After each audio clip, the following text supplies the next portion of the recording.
Well, hello and happy New Year, I think, because I haven't been able to write at all. I was sick for several days since before the year ended. So now I'm kind of getting, into the flow of things. And I'm looking to analyze today and just kind of go into this topic of the growing need for having more local fashion media. I don't know about you, but I think this whole globalization of fashion and media is just so boring. Like you see the same things all the time. And I think one of the interesting things about blogging back in the day was just that people from anywhere, you know, could have this power to go and step into the industry and just tell their stories and share from like a little town, anywhere in the world, what they thought about fashion. And I think that's something that Substack is also bringing forward into this conversation. Although I know the main discussion with Substack is that it's very US centric and from what I've seen and heard, very New York centric as well. So I do hope it eventually, starts expanding a little bit, especially now that TikTok might go into this ban in the US because there are people from many, many interesting places around the world, and I'm sure, readers would also be eager to be part of Substack in other places. In Latin America, especially in the past year, I've noticed a special interest in local media, like it's growing, an interest, um, and also post-pandemic as well, from the pandemic to 2025 now. I've definitely seen this interest to have an impulse of our local heritage and to, finally take the culture in our countries and kind of make it find it interesting, not make it interesting, but that people know about this and they want to see it in magazines and they want to read about it and that they are making beautiful editorials as well. So it is interesting because it's sort of like a new, phenomenon for us.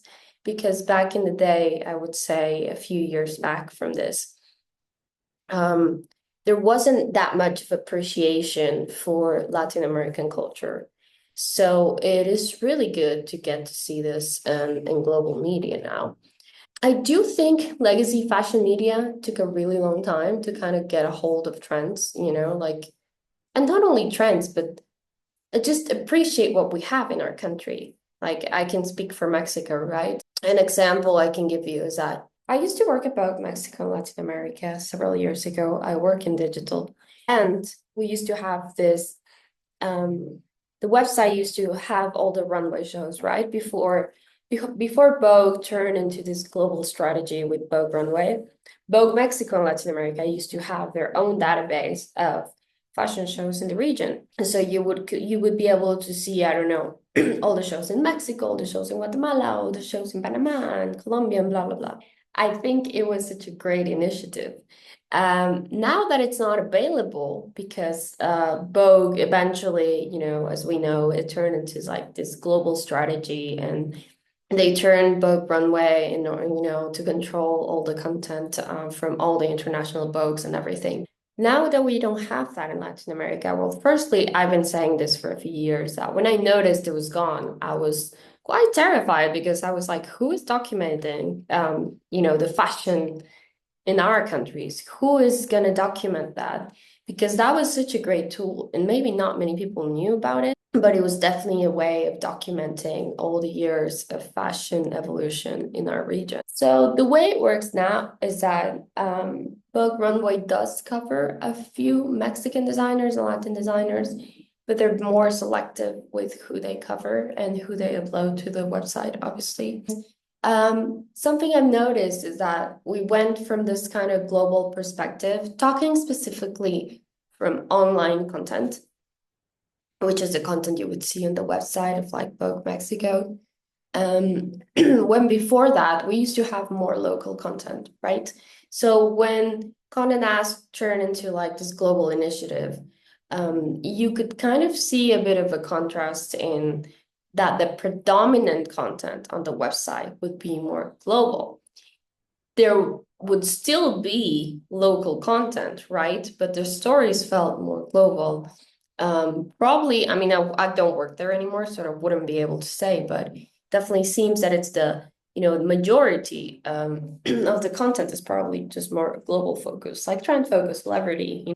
My point being is that recently, a Mexican journalist for that works about Mexico, she started writing a column about Latin American fashion, which I thought was interesting because that means there is a bit of a growth into having a more local perspective again of what is happening in Latin America. Also this year, Vogue Mexico launched also a podcast where they are talking, and they're talking in Spanish about things that are attached to our culture and are culturally important for us and that can relate to fashion. I do find that interesting as well, that they're taking that sort of local approach with that type of content and realizing, maybe, a podcast in English like for Vogue US is not enough for other people because in the end not everybody speaks English, or can actually, listen to a whole podcast in English. I do think that is something they should have probably done sooner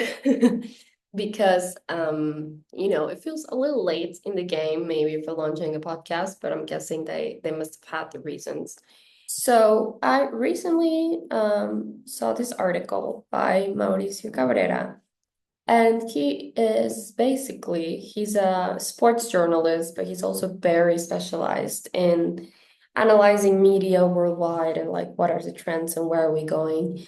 And specifically in this article, he's talking about a new media that must have a balance, between the fast news and more about questioning how the story can be used in what media and what format. So he's talking a lot about editorial journalism, where there's like this main feature that can be covered more deeply and according to like the format, so that you would be like, oh, is this for YouTube? Is this for a podcast? Not only rushing to covering the stories, but more giving it more depth and length, according to what format you're gonna go for. Well, talking about Colombia, obviously we had the launch of Mary Claire Colombia, which has been growing. And I also need to note that Vogue Portugal last year was featuring a lot of Colombian talent, and they were quite focused on having a few editorials that portrayed Colombia, styled by Mexican a creative, actually, Nayeli de Alba. On the other hand, I recently saw Atmos, which is a biannual climate and culture magazines that tells stories about the environment through art lens. I took that out of their website. That's how they call themselves. And they actually recently launched a featured photograph by Mexican talent Dorian Ulises, and who's like one of the most, one of the greatest photographers that we have here in terms of fashion. But not only that, but he was one of the first, or he was probably the first photographer actually, who started photographing Mexican beauty, and he's got quite an interesting story. A fellow colleague in the industry, Olivia Mesa, she's the editor and founder of Mel Magazine, recently wrote about the importance of fashion journalists in Latin America, knowing about textiles, communities, and our history in fashion. I think I always say to people who want to be fashion journalists in Latin America, who are my students or have been my students, I say the challenge being a journalist here is that you need to know double, double the knowledge of any other fashion journalist. So maybe you not only need to know about global fashion history and the typical the typical things you need to know, fashion theory, etc., trends, when you want to be a fashion journalist in Latin America, you must be informed also in the local fashion history, and you need to be educated in cultural appropriation and many, many difficult topics. Speaking of some magazines that have caught my eye, actually, Morras magazine, I just found it on Instagram, which apparently I've been missing out because a lot of people follow them on Instagram. And I was really interested because they had this cover where this Sabina de la Cruz, she's like a very big fashion influencer here, and she's in the cover, and I just love seeing that. It seems like they're kind of relaunching, and I do think it's an interesting approach to fashion and interesting media. It is in Spanish, but I will definitely kind of keep looking at them. I actually thought it was a print version, and when I was trying to browse and buy it, I realized it was only online. I was a bit disappointed. I think I wanted a proper magazine. And talking about print magazines, I haven't been able to buy the new Mildew magazine. I was supposed to do it when I was in Mexico City, but I couldn't buy it. So I'll probably try to order it at some point in the next few months. A lot of you bought it actually, and I was so glad that so many people could find the magazine around the world.